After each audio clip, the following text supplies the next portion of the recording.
Hello, guys, and welcome to Odds on World Cup match day 3, last match day for groups A and B. And we have Tom, Renni, and Danny Fisichella with us. Ciao. Hello, Tom. Hello, Ciao. Danny.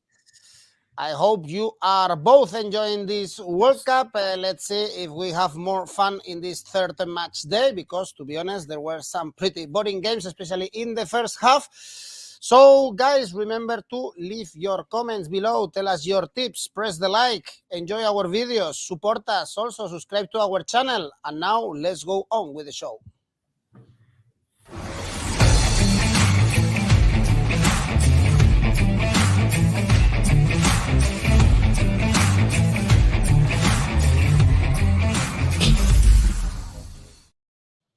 So, let's start with a very good game in Group A. No, not Qatar, of course. If it's a good game, Qatar is not there. The other one, Ecuador, Senegal, because Ecuador is being one of the teams that we are enjoying, actually, in this World Cup, especially 𝐬𝐻𝐴𝐻𝐵𝐴𝐻. Who would have said that, Tom, to be 𝐬𝐻𝐴𝐻𝐵𝐴𝐻, one of the best players so far in this World Cup? They deserve even perhaps more against the Netherlands. With a draw, Ecuador will go through, and Senegal, they have to push, of course, for a victory to qualify. Tom, do you see Ecuador qualifying? They are slightly favorites, and if we check also the FIFA rankings, I don't care, to be honest, about the FIFA rankings, but Senegal is way higher than Ecuador, but now the bookies give Ecuador the favoritism. Yeah, the trouble with doing the FIFA rankings is that they also throw in like how many seats you have in your stadium, how nice the stewards are when you arrive, the weather.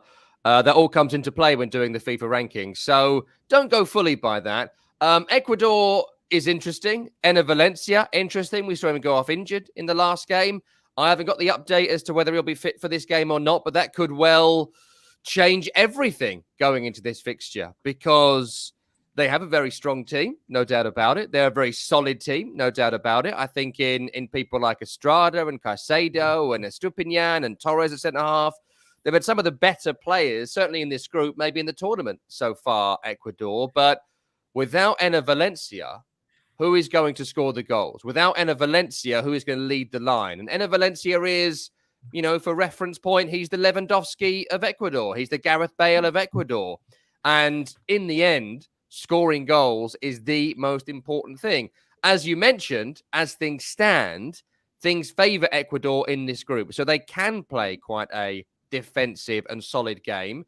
And as we discussed in the first programme of this series, Ecuador are very strong defensively, very solid defensively. They're a team that are able to keep the ball very, very well. And so I wouldn't be surprised here, certainly, if Ecuador don't have 𝐬𝐻𝐴𝐻𝐵𝐴𝐻. They low block, they sit deep, they keep the ball. They're terrific passers of the football. And I expect them to try and frustrate Senegal in this game. Much like Ecuador, Senegal have got a striker issue of their own. As you know, Sadio Mane has missed the tournament.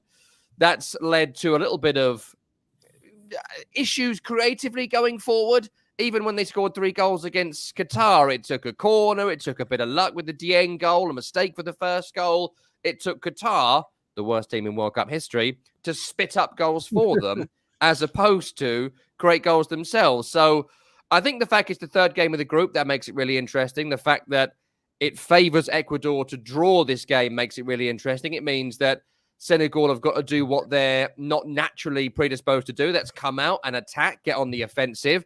And I wouldn't be amazed here to see this game, a bit like some of the middle group games, go really deep before we get the first goal.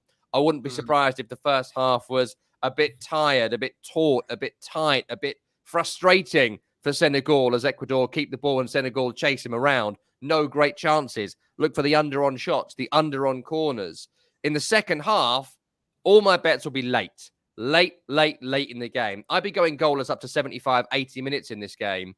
And then all bets are off at that point. First goal going to be absolutely crucial. I think it will come late on. I think a Senegal push. I'd look for Ecuador's pace and incisive passing on the break to make a difference. And I'd be looking at Ecuador to win this game with goals coming late in the piece. That's the way it often goes in these games. And if Sadio Mane was there, I might feel different, but he's not, so I don't. Probably, Danny, we will see an under 2.5 goals, as Bronze is telling us, because I do agree with Tom. This is something that we've been watching in the World Cup, goalless draw at halftime, and then until the 75th minute, when the team needs the victory, they can push, and we have two really physical teams, and perhaps this is the script for this game, Danny. Yeah, there is a pattern in this World Cup. I think the level of international football is very, very similar between good teams and very good teams. There isn't much really about them. And if you look at the numbers and you break them down, under 1.1 goal in the first half, that's a bet that would have paid 14 times out of 28 games so far, because we are recording before Group G and H play. So 50% of the times under 1.1 goal in the first half would have paid. 7 times out of 28, you would have got your money back. You would have lost it only 25% of the time. So normally, first halves, yes, cagey affair, because these days, I think everyone can defend, everyone can play from the back, everyone can apply the low blocks. So when it comes to the 50-60 minutes, that's when teams start opening up. Otherwise, the first half are cagey, but that's like a testament of how much some of the teams from Africa, from Asia, have improved in those respects. But of course, if they don't have the great players, the outstanding players, the Mbappe, the Neymars, the Harry Kane, to a certain extent, it's very difficult to break a team down. And in the second half, teams open up a little bit more. So I would be looking, I agree with Tom, I would be looking for a low-scoring game, especially in the first 45 minutes. I think the way the game is set up, it suits Ecuador a little bit more than Senegal. This is a team, Ecuador, only conceded 1 in the last 8 games, only lost 1 of the last 13. They played Brazil, Argentina, Netherlands, didn't lose against them. They're going to be maybe without Valencia, but also surely without Mendes, the center midfield that organizes them, the little fella. Very good, very technical on the ball. He keeps them tick over. Let's see how they cope with. But this is a team that is really dogged. Finished fourth in the South American qualifiers. Really good at managing in the tight margins. And when it comes to Senegal, look, I think the pattern we are seeing with some of the African teams, and looking at Morocco yesterday as well, they become better at defending, whereas maybe 12, 16 years ago, you could always count on some African teams to have maybe a suspect goalkeeper making a couple of mistakes at the back. Now they're very, very solid, but I wonder whether they lost a little bit of spark going up. Maybe they don't have the talisman, the erratic player that changes games in a flash. Of course, Senegal without Mane, and I think is one of them. And they're not a scoring machine by any stretch of imagination, Senegal. That was the first time they won a World Cup by 2 goals margin against Qatar, because Qatar gifted them the goals. It took them a while to get going. In 2022, they only scored more than 2 in 5 occasions against Equatorial Guinea, Burkina Faso, Benin, Zambia, and of course, Qatar. But if you have to look at the value here, if you're looking from a betting perspective, I think the Asian handicap 0 for Senegal in the first half, that's what I like the most, because they have to go for it. If there could be an upset, there could be an upset in the first half, and that's where the value is. 2.19, bearing in mind the first half is a draw, you get your money back, so you got a little bit of a parachute there. Which is very likely to see another draw at halftime. Unfortunately, the bookies also see a low-scoring game, under 2.5 goals, pays 1.6, over 2.45. If you are brave enough to go for an over, we have someone here going for incur, Ecuador, draw, no bet. Actually, you go both ways for a draw, no bet, and the odds are good, or even for a draw, which is very likely. This is the key game of this group, because, as we say, if Ecuador gets a draw, they will go through. Senegal, they have to win, because we can imagine that Netherlands, they are going to destroy Qatar, and they are going to secure the first spot. I was still, Danny, not amazed by Netherlands, but the World Cup starts in the knockout stages, and they are going to achieve the goal of finish first in the group stages. So let's see how the team develops from here on. But apart from Gakpo and perhaps Frenkie de Jong as well, I haven't seen much from these Netherlands. If they get the first spot of the group, they are going to play the second in Group B, probably USA. So they have a good chance to be in the quarterfinals without playing great teams.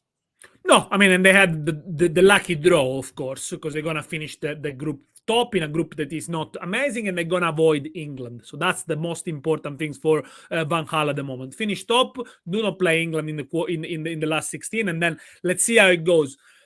Disappointing by Netherlands, I think, against Ecuador, because it almost gives you the sensation they scored too early and then they couldn't control the game. And when these things happen, you can tell there is something not right in the team. They struggle to control. They look tired. Ecuador is a much younger team, look much fresher. And towards the end of the game, players like Klaassen, the same Timber, Dumfries, they look leggy. They look tired, shattered. So I think the best thing Van Gaal could do is to make 8-9 changes, preserve the legs of some of the players, because you do need them when you get into knockout stages. Don't get lured into the idea you gotta beat Qatar by 5-6 goals. You don't need to. You need to beat them by 1 goal to finish top of the group, and it's job done. No one will remember this game as soon as it's done, probably. But Netherlands, maybe they are a tournament team. We'll see. They're still unbeaten under Van Gaal, 17 games unbeaten. He has not lost any of the last 9 World Cup games with Netherlands. I'm not sure. I mean, I want to see the likes of De Ligt playing. I want to see the likes of De Vrij. A start for Memphis could be a good bet. Maybe putting Memphis on the score sheet. But I'm going to say something now about Qatar, which probably Tom is going to disagree with him. I don't think the World Cup has been a failure for them. I think they show their level. I mean, they show where they are. Qatar, in the last 18 months, have beaten Bulgaria, have drew with Slovenia, have drew with Jamaica. That's their level. Would you expect Bulgaria to go out of the group stage of a World Cup? No. Would you expect Slovenia to do the same? No. So that's their level. For a small state, it's okay. They will get better. I don't know. It's not for us to judge. And I think in the second half against Senegal, they showed a little bit more than maybe could be the blueprint going into this game. I hated the first half they played against Senegal because they played defensive football, and clearly Qatar is not able to play defensive positional. You don't got Chiellini and Bonucci to do that, so you can't. You're gonna concede a goal. You need to play on the front foot. They should have had a penalty against Qatar, against Senegal, by the way. So much of the talk of the referees being the side, I don't think so, because it was a stonewall penalty. Mateu Lahoz didn't give it. Can they push forward? Can they try and attack a little bit more? I think they got the best players up front, Qatar. Can they upset Netherlands? They conceded in 10 of the last 17 games under Van Gaal. They could maybe contribute to the scoring against the second-string Netherlands, I hope, for them. My bet, Netherlands win, of course, and over 2.5 goals, put them all together, 217. I think Qatar could contribute to the scoring. Finish 2-1 for Netherlands, you win the bet. Well, Mateu Lahoz is a brave man, not giving a penalty to Qatar, and he's going to be the referee for Iran USA. So he's a diplomat in this World Cup. Yes. Tom, I'm sure you are not that positive with Qatar. Well, look, I want to be nice to Qatar because they're out the World Cup, and the players, can they be held to account for the fact Qatar got the World Cup? They've got no business being at the World Cup. They shouldn't have been awarded it, and all the myriad issues there are around the World Cup. And I want to be nice, but I'm not going to be. Because I think their level is below Jamaica. It's below Bulgaria. They're essentially the Turks and Caicos of this tournament. They're the San Marino of this tournament. Oh, they have disgraced this tournament by their sheer presence at the tournament. They've spent 12 years building a team, giving people passports, doing whatever they can to not embarrass themselves at this World Cup. And that's exactly what they've done. They look like a League Two team. They look like, I think I said Dagenham and Redbridge a couple of weeks ago. I live near Dagenham and Redbridge. I know some local people were annoyed by that. They look like Sutton United. They look like they could be potential National League North. That's how bad they are. I'm serious. They're appalling. They had no business having the World Cup. They've embarrassed themselves on the world stage. No one will ever think of them as anything other than a despicable footballing minnow. And the fact as well, considering all this build up to this World Cup, when the third Senegal goal went in, everybody went home. Like, everyone was shooting off early. Didn't have to beat the traffic. There is no traffic. All the motorways are empty. There's nobody there. And yet, they still went home early. So, look, God bless them for trying, right? God bless them for putting the effort in a game they'd already lost against Senegal. But there's no outstanding player. There's no style of football. It's a lot of bash upfield, hope for the best. I suppose the goal was all right. So there you go. I got nothing else to say on Qatar. They're a waste of my time. For Netherlands, I think Danny made some brilliant points on them because they have underwhelmed so far. They've been nowhere near the quality that I think they are able to deliver, though I still don't think they're any further than a round of 16. I think they would lose to the United States. I think they would lose to England. So either way, this will be maybe their final victory at the World Cup this year.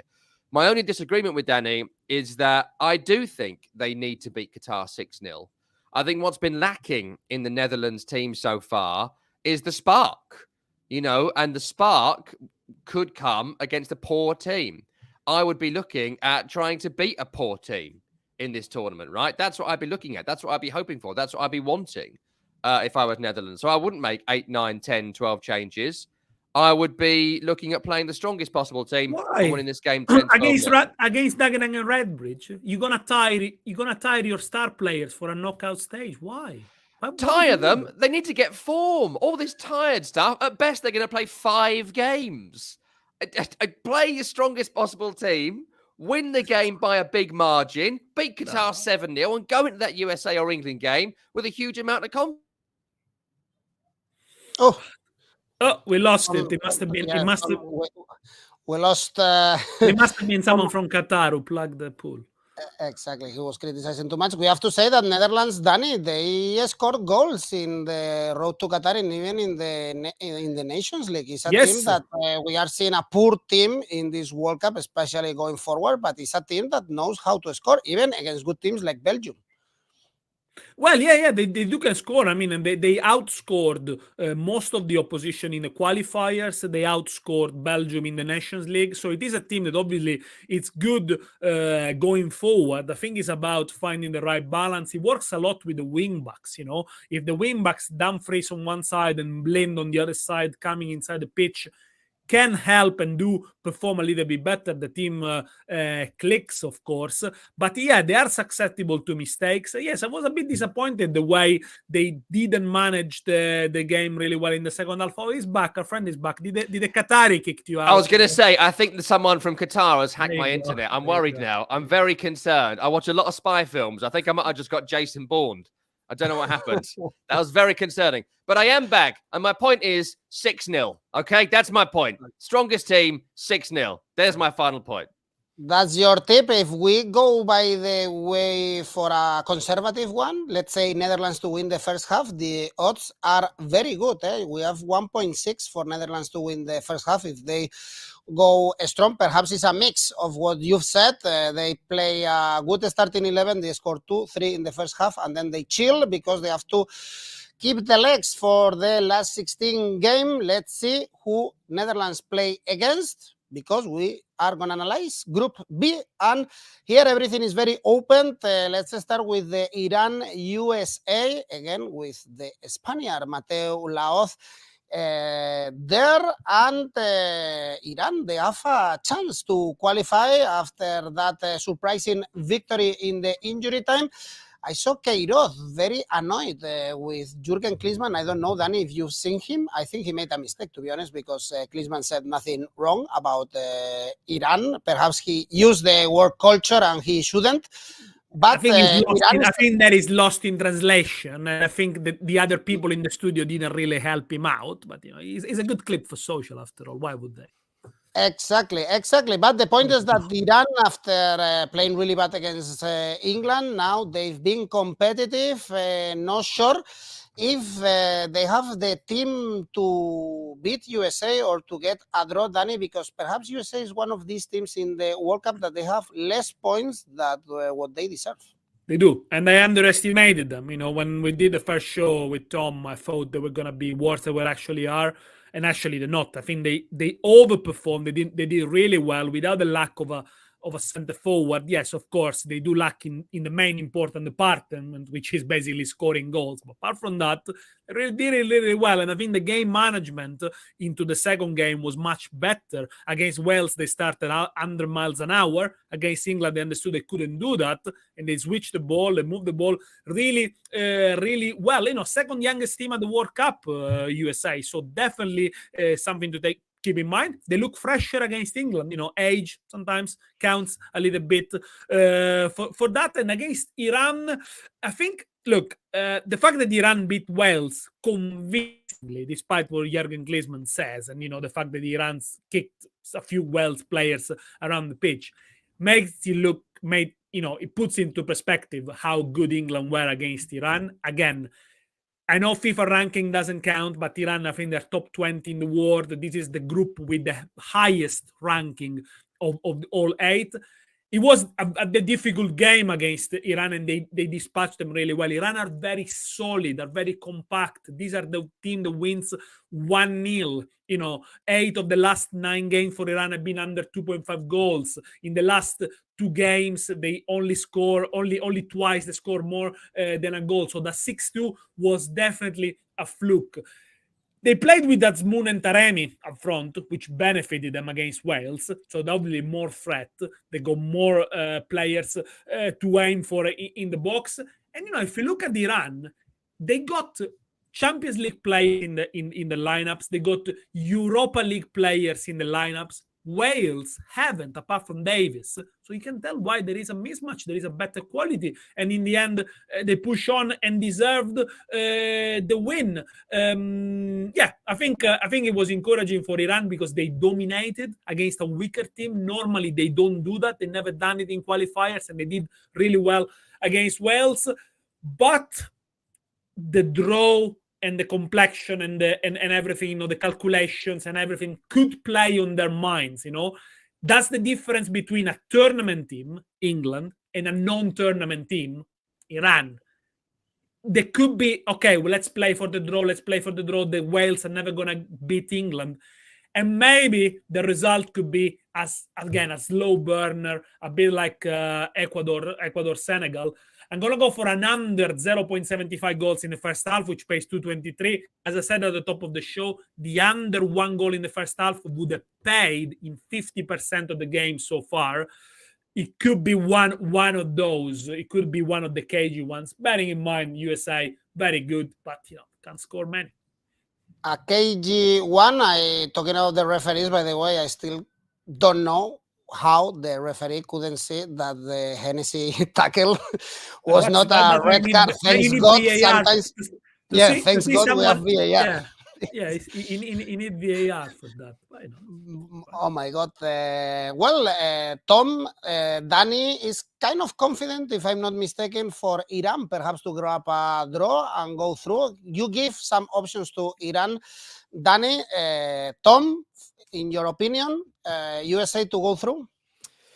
Yes, I would back the United States. Before we do that, I just thought I'd mention on the 𝐿𝐴𝐽𝐴 thing that I tell you why he's done it. He's done it because of what's happening in Iran at this moment in time and the protest about not singing the national anthem and the questions that Carlos Queiroz is getting about Iran on a press conference by interview basis. And what they need is an enemy that isn't back home. And what they've got is the old enemy in the United States of America, going back 40, 50 years, if not further.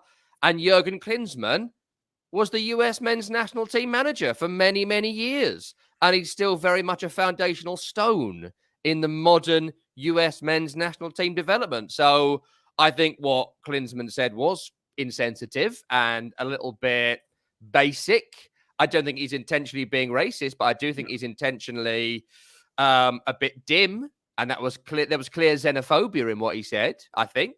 And the analysis was like, Oh, we're playing a team from South America, so they must kick you. Oh, we're playing a team from England, they must be long ball. You know, it was just basic cliche garbage. And I think 𝐻𝐸𝐺 has quite cleverly jumped on top of that to make an enemy of 𝐶𝐞𝐿insman and the United States. And so they're not asking him now about what's happening in Iran. They're asking him about 𝐬𝐭𝐴𝐻𝐿insman. So it is quite canny in a way. In terms of the game, I said to you coming into the tournament, I think the United States have got a lot of promise, a lot of potential, but they lack a striker, as Danny has identified. And they lack a little bit of experience. They are a very young team, again, as Danny rightly said. So I think the England game was way more impressive than I thought it was going to be. I thought they controlled the game in every department. Defensively, very, very strong. Offensively, 𝐻்ristian Pulisic gave the best performance I've maybe ever seen him give. I thought the difference between the Wales game and the England game was that Weston McKennie was able to get more out of his legs. I think he's the outstanding player in midfield. I think Yunus Musa looks like a young player. Tyler Adams looks like a young player. Good though they are, I think Weston McKennie is the current most advanced player in terms of development and quality of that team. And I think him having a great performance as opposed to a nothing performance made a massive difference. Plus, I can tell you from experience of working in the US a lot, they were desperate to beat England. Utterly, utterly desperate. The fact they got a 1-1 draw 12 years ago is still a daily conversation piece for Americans if you are English. So it was a massive, massive game for them. But look what they've got. They've got great attacking fullbacks, Robinson and Dest. They've got a midfield of young, combative, competitive players who can also pass a ball. They've got someone in 𝐻்ristian Pulisic who is like the Gareth Bale of the US team. He gives more for the US than he does for his club.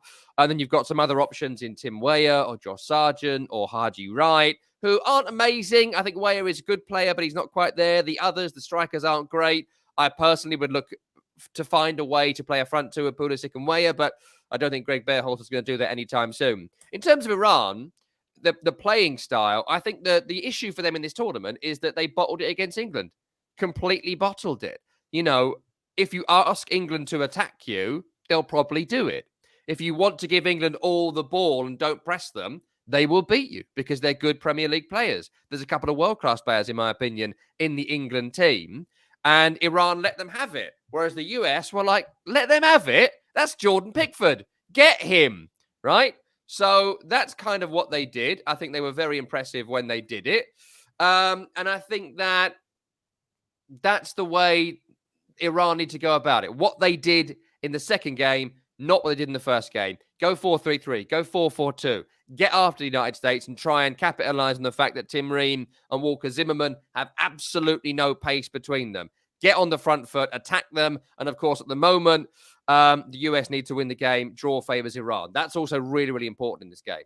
So I think that what's going to happen is the US are going to go all guns blazing for the first 30 minutes. If they score, and I'd be looking at the US to score in the first 30 in the markets here, I think the US will go on to win this game. The longer it goes on, the more Iran will drop deep, the more they will drop off, the more they'll invite the US on. And then we come to that question. Can the US score goals? It's been a discussion for 3 years coming into this tournament. There is no striker. They didn't bring Jordan Siebatcheu or Ricardo Pepi, who were going to be the strikers at some point. They're not even here.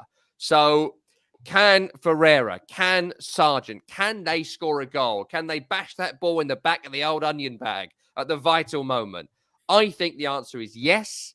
I think the United States are going to win both halves of this game. They're absolutely, consider Danny's point of the amount of games that have finished 0-0 at half-time. But I think the US have to score in the first half if they're going to win this game because they gas out. You've seen it in both games. As it goes on, they will tire, they will tire, they will tire. And apart from Reina, there isn't really a quality substitute they can bring on. So the first team's got to deliver. There won't be 5 substitutions that are going to improve the US. It'll just be to cover for legs. And I think the US are going to do it. I think they're a better team. I think they're a confident team. I think they've got a lot of quality in there. And there are players who are about to come to the fore. So the US win and the US win both halves will be my bet on this one.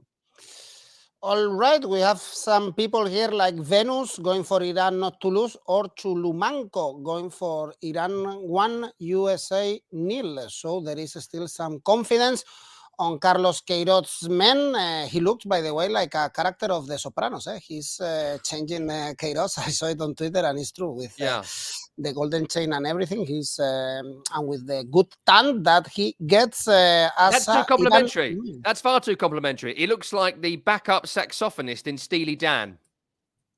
Well, Okay, Carlos there's a Queiroz, reference for you. There's a very specific yacht rock reference for our viewers.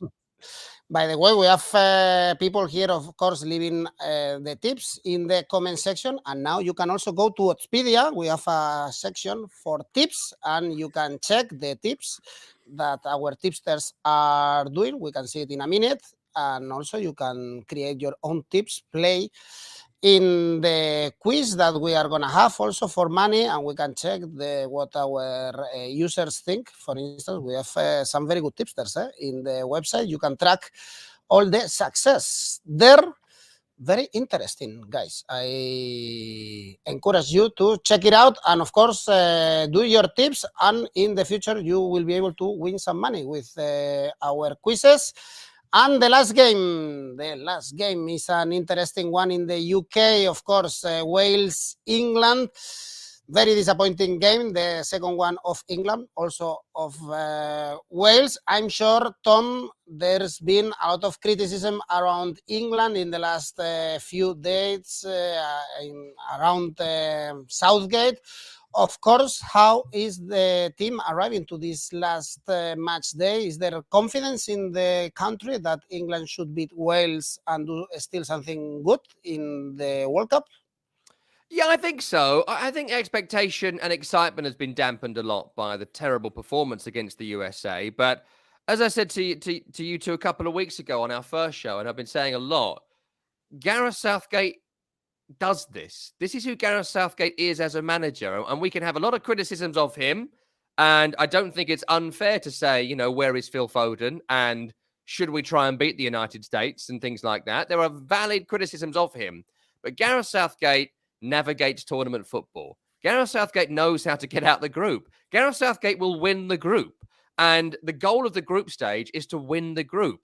In the end, in the final analysis of this World Cup in 2 weeks' time, we're not going to remember the group stage. We're not going to remember what Qatar did or who went out of the group stage, because if you get out the group, then you're in the real show. You're at the dance. You're at the thing that everyone remembers, the knockout stage, when it really matters. So my personal opinion is I expected that from Gareth Southgate. My personal opinion is that Gareth Southgate was always going to be ultra cautious in that game. You've only got to look at the European Championship of a few years ago in the Scotland game that everyone built up for months and months and months on end to see a draw after a win is a great one too. 5 points, if not 4 points, gets you out of the group. And England would need to lose this game, I think, 3 or 4-0 for them to not at least go through. So he's navigated it perfectly. There are issues, though. There are issues in terms of fitness. Harry Kane, how fit is he? Personally, I would not play him in the game against Wales. Callum Wilson is a more than adequate backup. Plus, you'll get in behind with Callum Wilson, which was kind of required against the USA, and Kane doesn't really deliver you that. I would take Raheem Sterling out and see what Jack Grealish could do from the start. Sterling has had a poor season at Chelsea and hasn't had much impact in the 2 games, bar the great volley goal against Iran. His presence wasn't really relevant. Well, I'd consider maybe trying out different fullbacks. Luke Shaw, I think, has struggled. Kieran Trippier, I think, has struggled. Is Kyle Walker fit? Is Trent Alexander-Arnold fit? I'd look at some rotation here to try other people, to try different things, but also to try and hold the ball. I think England really struggled to get hold of the ball against the USA. And I wouldn't be amazed here to see Gareth Southgate go back to his previous World Cup formation of 5-3-2 or 5-4-1 with Harry Kane or Wilson up front. I think he's more comfortable in that shape. I think the defence looks even stronger in that shape, and it brings Kyle Walker into a back 3, which gives you pace in behind, which against Dan James, you may well need in this game. So England still favourites. I'd still favour England to win this game reasonably comfortably. But again, I'd be looking at the World Cup pattern of level at half-time, Wales push on, England score plenty of goals in the second half. Level at half-time, and England go on to win by a couple of goals as the game goes on. Briefly on Wales, we knew they weren't the team of 2016. We knew they weren't the team of the last 5 years. Aaron Ramsey, Gareth Bale, Joe Allen, so far past their best at this point. I think it's great for them. They've been to a World Cup for what they've done for Wales as a footballing nation, but they're not offering a great deal. I think Gareth Bale can't really move. I think that Aaron Ramsey shouldn't play in this game. He's been so ineffective and poor. Joe Allen came on and was at fault for both the goals they conceded against Iran. Danny Ward comes in for Wayne Hennessy, who's suspended for his sweet chin music on the Iranian forward. I think it was Taremi he took out. And I think that's fair enough. That I think he's a better player than Hennessy, Danny Ward. So there's some obvious changes there. 𝐿𝐭𝐿 has to play. The Wales game plan will be to knock it up long to 𝐿𝐭𝐿, try and knock it in to runners either side, try and nick the first goal and defend for your lives. Incredible heart, Wales, right? Incredible passion for their nation, as a lot of nations have shown at this World Cup. But they've got here with minimal talent and a lot of passion. And I think they will do whatever they can to try and score against England. I wouldn't fancy them to score. I think as the game wears on, the strength of England is something that will come to the fore. England will win quite comfortably. So Asian handicap it with a minus 1.5 for England. Look for the goals in the second half. And yeah, sorry, Wales. That's it.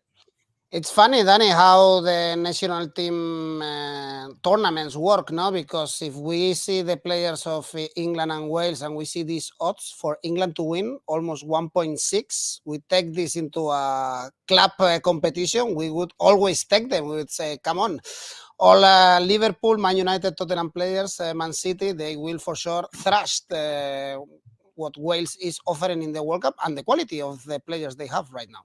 Yeah, the odds for England to win are really, really good. And I think England will win this game because most of the English players, apart from Bellingham, play in the Premier League. And they're going to play against players who play in England and the UK at a much lower level. So it's going to be, if it's going to be played at a Premier League tempo, there is no match. The problem with England is when they play at a Serie A tempo or at La Liga tempo somehow, and when they slow it down, they're not very good at controlling the ball. But if it's high intensity, all going for it as they did in the first half for Iran, no match at all against Wales. But as Tom said really, really well, England have become a tournament team. 7th clean sheet in the last 3 major tournaments against the US. They only lost 2 of the last 16 games and major tournaments. Of course, the final with Italy was a draw. They had to play, however, had a high rhythm. I'm going to spare another cliche. You cannot win the World Cup in the group stages. Of course, you can lose it. So it is a perfect situation for England. Lose 3-0 and you still go through. There are half of the nation at this World Cup that will shake their hands. Well done to Gareth Southgate. I think against top opposition, they're going to switch to a back 3. That's what they are for. Let's not mistake tournament football with the Premier League or the Champions League. Here, you can win the tournament with 7 draws. You don't have to win all the games. You don't have to get beaten. Look at what happened to Belgium. And I think England is in a perfect situation now. Are they going to win the World Cup? I don't think so, because I don't think they are able to beat top opposition back to back. But, job done, of course. Maybe the only criticism I can move to Southgate is that the lack of flexibility in the ability to change in due course, change the games as they go on. Look, for example, at what Japan did in the game against Germany. It wasn't working. They switched to a back 3 and they pose more threat. But you have to be tactical astute. See what yesterday Luis Enrique did. After 50 minutes, says, okay, Ferran Torres is not working. Let's put a striker. And he delivers. So you need to be able to change. Maybe Gareth Southgate, because of limited experience, I would say, maybe hasn't got that yet. But when you look at Wales, 2 things I want to point out. I think we are judging Wales sometimes too much, especially in the UK, based on past experiences at tournaments. But if you look at the team that was at the Euro 2016, they had players from Liverpool, Arsenal, Real Madrid, of course, Gareth Bale in his prime, Ashley Williams, captain of Swansea, a lot of experience, West Ham with James Collins. Now the best players play for Spurs, a defender, Ben Davies, Neco Williams for Forest, might go down in the Premier League, Kiefer Moore for Bournemouth. That's the best players. Aaron Ramsey doesn't get a game for Nice. So no Wales players will be in the England squad of 26. No one. Maybe 1 or 2 Iranians or USA players could be in the England squad, not in the starting 11. That tells the story. And also, if you look at Wales playing outside of Wales, not in front of the so-called red wall, their away form is really, really poor. 4 defeats, 1 draw this year. In the qualifier, they lost to Belgium away, lost to France in a friendly away, drew with the Czech Republic, beat Estonia and Belarus by the odd goal. So apparently they are going to tournaments because they are outstanding when they play at home against opposition of their level, and they're not scared. For me, Wales World Cup is not to lose against England, and actually I'm going to go even further. Wales World Cup is to score against England. Go out with scoring a goal against Jordan Pickford. That's their World Cup. There are no chances they're going to qualify. And actually, the best chance for them is to keep the game 0-0 until the 70 minutes and maybe launch a few attacks at the end, maybe score the first one, could score a second one, maybe the other game ends in a draw and somehow they qualify. But if they go gung-ho, if they expose themselves in the first minute, they're going to get beaten. England, Asian handicap -194, sorry. England are going to win the game. If they go by 1 goal, you get your money back. No worry about it. If you go by 1 more than a goal, you win 194. Let's see the changes from Southgate. There are some people here asking to drop Trippier or Mount to see more about Foden. I think we all expect to see Foden a little bit more in this World Cup. Well, the thing is that England, they are going to have a last 16 game against Ecuador or Senegal, and there you are, almost in the quarterfinals without tough opposition and with a great squad. Who knows if they can repeat the success that they had in Russia, arriving to the semi-finals. This is it for our 4 games that we have on Tuesday. Let's go for the safe bets. There are some good safe bets, I think, in this day. If we want to go gung-ho, Tom, tell me your favorite one. Qatar to win? I mean, it's the last time I can do it. So Qatar win 6-0. No, what I'm going to do is obviously Qatar lose. They're going to lose by several goals. I think it's going to be 4 or 5-0. But to make it safe, just go -1. That'll double your money, and that's why it's safe. But if you feel risky, go 2s, go 3s. They're going to thrash them. And Danny, yours? Iran, USA, first half, double chance, 1x. I think Iran are not going to lose the first half, 156. By the way, another kind of safe bet could be England to beat Wales. We had the highest odds, 1.59, but most of the bookies give less money, 1.4, 1.35. And so, of course, there is not that much money on England to beat Wales. And Danny, your ACCA? And Ecuador, Senegal under 3 goals. Netherlands to beat Qatar, of course. Iran, USA under 1 goal in the first half, which is the pattern of this World Cup. England to win against Wales, 488. It sounds good, this ACCA. Tom Renni, which is your ACCA? Well, as you know, I like doubles and I like trebles. I'm going for a treble for this round because there are 2 massive favourites. Netherlands win, England win, spice it up with a USA win, and that brings you to around 4.5. Great. This is another good one. Tell me, guys, if you like the ACCAs, tell me your tips and predictions. Don't forget, of course, to press the like and subscribe. And Tom, Danny, thank you very much. See you very soon. Enjoy the World Cup. Oh.